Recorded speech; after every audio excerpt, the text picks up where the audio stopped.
E aí, pessoal, tudo bem? Pessoal, nós estamos em outubro, né? Todo mundo conhece o Outubro Rosa, a gente tem feito algumas ações aí para falar um pouco de câncer de mama. Esse é um assunto super importante, até tem um caso muito próximo na família, minha mãe faleceu de câncer de mama, então é um assunto que eu realmente me preocupo bastante. Quero que essa informação chegue em todas as pessoas possíveis.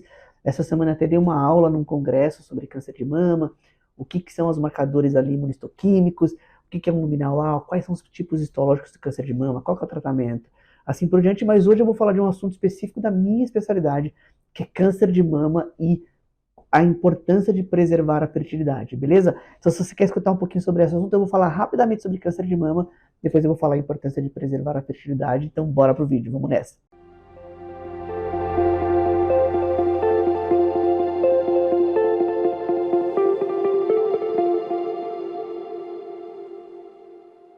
Legal, pessoal, vamos lá. Seguinte, ó, câncer de mama. Então, o que é o câncer de mama? Assim como outros cânceres, né, a mama, ele é um sítio também de câncer, assim como outros órgãos. Todo mundo acha que o câncer é uma doença única e não é, né, biologicamente falando.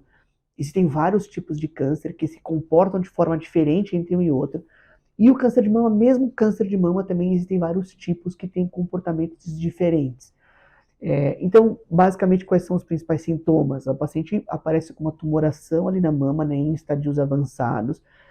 A gente não espera ter esses estadios avançados para fazer o diagnóstico, a gente vai acompanhando com mamografia e principalmente a palpação de um ginecologista, a palpação da mama e o autoexame podem contribuir para fazer o diagnóstico do câncer de mama. Basicamente, a mama é uma glândula que está sentada, né, em cima do gradil costal, entre as costelas, tem a musculatura, o peitoral maior, e ela está envolta num coxim gorduroso, que a gente fala, e no meio está a glândula mamária, que é formada por lóbulos, ductos, e tudo se conflui ali no complexo oralomamilar, que são os ductos menores, que se formam os ductos maiores, que vão sair ali a ejeção do leite, tá bom? A mama tem a função de produzir e ejetar leite quando necessário, faz parte ali da constituição familiar e alimentar a prole, mas basicamente esses lóbulos e ductos podem sofrer e se transformarem ali nos cânceres de mama. O mais comum de longe é o ductal, é o câncer bem nesses ductos, chamado de carcinoma ductal, e tem vários outros ali aspectos do câncer. Ele pode ser in situ, que é o carcinoma ductal in situ, ou ele pode ser o carcinoma ductal invasivo. Então, aparece na mamografia, existem várias biópsias para fazer o diagnóstico. Quando a gente faz a biópsia, ali o radiologista, o mastologista fazem a biópsia, vem o resultado de câncer de mama. O próximo passo é pedir todo esse painel que a gente chama de imunistoquímica. Então, são os receptores de estrógeno, os receptores de progesterona, o KI67, o HER2, isso tudo classificam que tipo de tumor você tem, e aí o oncologista vai fazer o melhor tratamento. Ou quimioterapia antes da cirurgia, que a gente chama de neoadjuvante, ou depois da cirurgia, completa, não completa, tirando a axila, não tirando a axila, e também depois radioterapia e quimioterapia depois, e sim ou não a hormonioterapia, tá bom? Bom, esse é 1 minuto, 2 minutos do resumo do câncer de mama, porque meu tema principal é falar sobre o congelamento de óvulos nas pacientes que têm câncer de mama. Então, que informação que eu quero falar para vocês? Acho que vocês têm que saber, ou se vocês conhecem, é uma janela de oportunidade muito curta entre o diagnóstico e uma pergunta que o radiologista, ali, o mastologista, o oncologista, tem que fazer para a paciente se a paciente tem desejo de ter filho ainda ou não. Acho que esse é um ponto muito importante do câncer de mama. Tem que estar em qualquer serviço de oncologia, tem que ter essa pergunta, que é a seguinte: você tem interesse em congelar, você tem interesse em ter filho, em algum momento você ainda pensa em ter filho, você se sente que a sua família está completa? Se a resposta for não, né, eu não sinto que minha família está completa, eu ainda tenho desejo de ter filho, essa paciente precisa passar com alguém como eu, com alguém especialista em reprodução humana, para discutir quais são as opções que ela tem de preservar a fertilidade, tá bom? Primeiro ponto, por que preservar a fertilidade? Para quem? Primeiro ponto, para as pessoas que ainda não têm prole constituída. Normalmente são os cânceres de mama que dão em pacientes mais jovens, ali abaixo dos 40 anos de idade, 37, 38, 36, e aí quanto mais precoce ali, maior a importância de se congelar, porque menor a chance da paciente ter prole constituída. Então, para quem? Para quem tem câncer de mama e é jovem.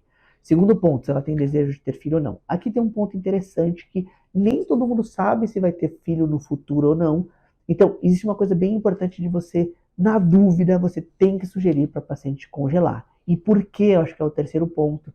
Porque os tratamentos para o câncer, né, a quimioterapia, ela ataca o câncer de mama, mas ela ataca também o ovário, fazendo com que a paciente vai perder a reserva ovariana. Em muitas situações, ela acaba entrando numa coisa que a gente chama de falência ovariana. Isso é bem importante para o tipo de quimioterapia que ela vai fazer. Existem algumas quimioterapias que protegem mais a mama, o ovário, tem quimioterapias que protegem menos, ou seja, que agridem mais o ovário. E nesses casos, a paciente tem uma chance maior de ter ausência de menstruação depois do tratamento e também ter o risco de não responder aos estímulos para a formação de óvulo nessas pacientes, tá bom? Então, para quem? Pacientes jovens que não constituíram família ainda e que vão tomar quimioterapia. E essa quimioterapia, por quê? Essa terapia realmente acaba diminuindo ali a reserva ovariana da paciente e a paciente acaba não engravidando mais, tá bom? Beleza, já falamos para quem, já falamos quais são as coisas e agora quais são os tipos de tratamento. Esses são os mais importantes. Basicamente, a gente tem dois grandes grupos ali: congelar os óvulos da paciente, preservar a fertilidade através do estímulo do ovário. E aqui vem uma coisa importante para falar para o oncologista: quanto tempo demora? A gente precisa de 14 dias. É possível fazer em 13 dias, às vezes em 12 dias, dependendo de quando a paciente responde, mas 14 dias a gente faz em qualquer pessoa, em qualquer paciente. Uma coisa bem importante: hoje, com o advento da reprodução humana e os novos tratamentos de estímulo, a gente pode começar o estímulo da paciente em qualquer fase do ciclo, que a gente chama isso de random start, ou seja, começar o estímulo em qualquer fase do ciclo. Não precisa esperar ela menstruar, não precisa esperar ela fazer nada, dá para começar o estímulo em qualquer fase, beleza? Legal, então a gente precisa de 14 dias, dá para começar em qualquer fase do ciclo, deve ser feita antes de qualquer tratamento, antes de qualquer quimioterapia. Isso é bem importante, né? Não esperar a paciente iniciar a quimioterapia para começar o tratamento, deve ser feito antes, tá bom? Legal, e a última coisa que eu queria falar para você: a paciente pode congelar os óvulos. Existe uma discussão entre congelar óvulos e embrião. Basicamente, a gente fala para a paciente congelar os óvulos, porque embrião já são de duas pessoas, você cria ali alguns outros probleminhas. Se vocês querem que eu fale mais, eu acho que a gente até deve ter vídeo no canal, mas se vocês querem que eu discuta mais a problemática entre óvulo e embrião, escreve aqui embaixo para a gente discutir, beleza? E a última coisa que é possível fazer: você consegue operar a paciente, tirar um pouquinho do córtex do ovário dela e guardar e congelar o tecido ovariano, para saber se a paciente pode usar no futuro ou não. E isso você precisa de um dia. Se a paciente já vai começar a quimioterapia amanhã, você não tem esse tempo para iniciar, você consegue fazer com que a paciente guarde tecido ovariano.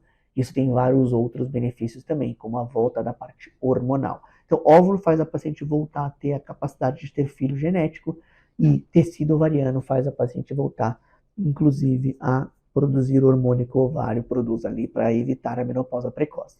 Tá bom? Pessoal, pelo vídeo de hoje era isso. Eu queria agradecer a todo mundo que está por aí. Falei uma série de coisas sobre câncer de mama. Se você tem alguém na sua família que tem 40 anos ou mais, pergunta se ela já fez a mamografia. Isso é super importante.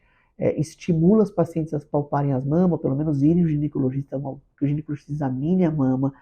Eu vejo muitos pacientes passarem no ginecologista, às vezes em lugares que são mais corridos, e o médico não examina. Você, como paciente, pode pedir para o médico também. Todo mundo tem que fazer a sua parte. Doutor, você pode examinar minha mama para ver se você sente alguma coisa, para ver se eu preciso ficar preocupado ou não? Eu acho que todo mundo pode contribuir, né? O médico deve contribuir, a paciente deve contribuir, todo mundo da área da saúde já está contribuindo, e eu acho que uma força-tarefa com certeza vai salvar algumas vidas. Valeu, pessoal, um abração, se inscreve no canal e eu vejo vocês nos próximos vídeos. Valeu!